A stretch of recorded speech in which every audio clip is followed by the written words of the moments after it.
Work hard or work smart? Bekerja keras atau bekerja cerdas? Ya, topik ini dulu sempat jadi perdebatan yang cukup panas di beberapa seminar yang saya pimpin. Jadi orang banyak memperdebatkan bekerja keras, udah nggak musim lagi, kita musimnya bekerja cerdas. Atau dengan kata lain, work smart, don't work hard. Jadi seolah-olah orang berpandangan bahwa kalau bekerja keras itu nggak cerdas. Jadi kalau bekerja cerdas itu nggak boleh keras. Nah, ini pandangan yang keliru saya pikir. Ya, jadi kakek saya, almarhum kakek saya banyak mengajarkan banyak hal. Antara lain beliau mengajarkan ketika saya masih muda dulu, Han, there's no substitute. Nggak ada pengganti untuk kerja keras. Ya, jadi kerja keras ya nggak bisa digantikan dengan yang lain-lain.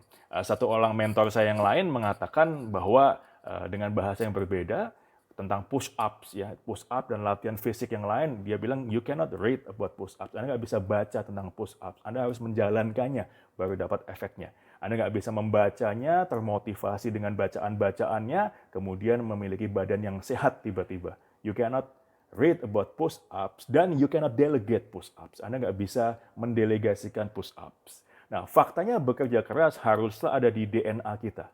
Ya, jadi kalau pebisnis tidak suka bekerja keras, sebetulnya agak aneh juga.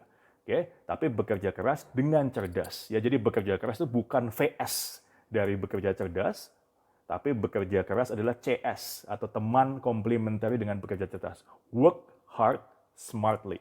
Ya, bekerja keraslah dengan cerdas. Jadi saya dulu sempat berdebat dengan beberapa motivator gitu ya tentang bekerja keras dan bekerja cerdas. Dia bilang, yang namanya bisnis itu harus bisa jalan sendiri, pemiliknya harus bisa jalan-jalan. Jadi kalau bisnis nggak bisa ditinggal jalan-jalan, berarti bukan bisnis. Nah, begitu kan? Mungkin ada benarnya. Kemudian dikatakan bahwa orang yang masih terlibat dalam bisnisnya itu berarti nggak jago berbisnis dan seterusnya. Saya bilang, uh, tapi yang oke, ini yang saya ucapkan sama dia. Saya bilang, tapi orang-orang kaya yang saya kenal dan mereka orang-orang cerdas, itu faktanya masih bekerja dalam bisnisnya. Bahkan ketika waktu itu kita bicara, 10 orang terkaya di dunia pun, kecuali Bill Gates, jadi top 1 sampai top 10, dengan pengecualian Bill Gates yang memang lebih suka untuk kerja amal dan bikin yayasan. Tapi 9 orang kaya yang lain masih bekerja keras dalam bisnisnya, masih ngantor setiap hari. So, apakah mereka nggak cerdas? Oke, nah, so many people akhirnya banyak memperdebatkan hal yang nggak perlu.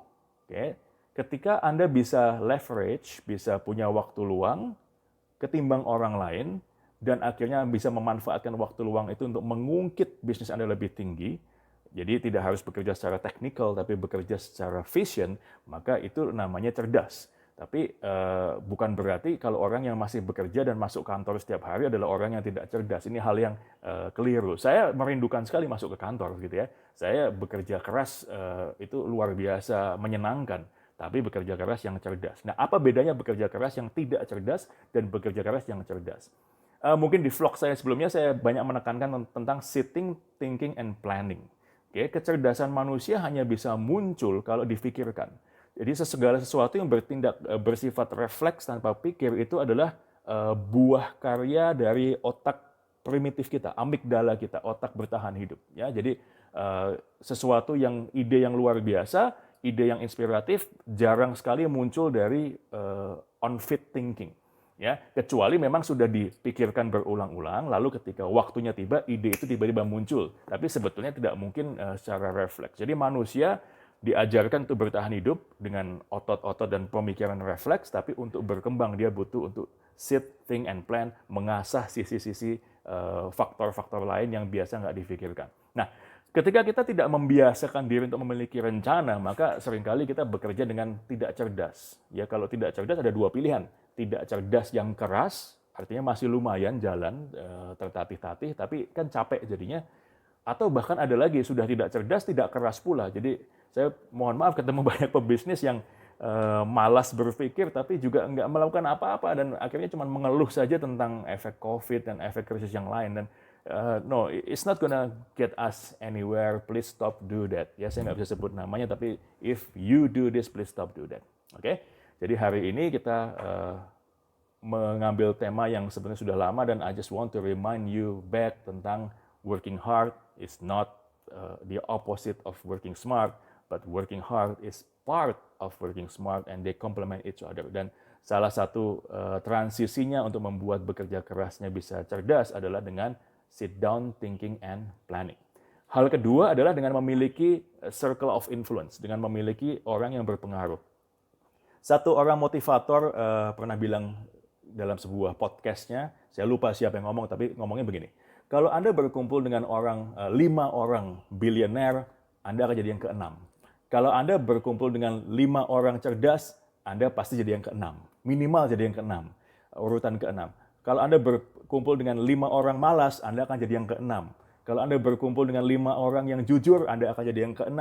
Kalau Anda berkumpul dengan 5 penipu, Andalah penipu yang ke-6.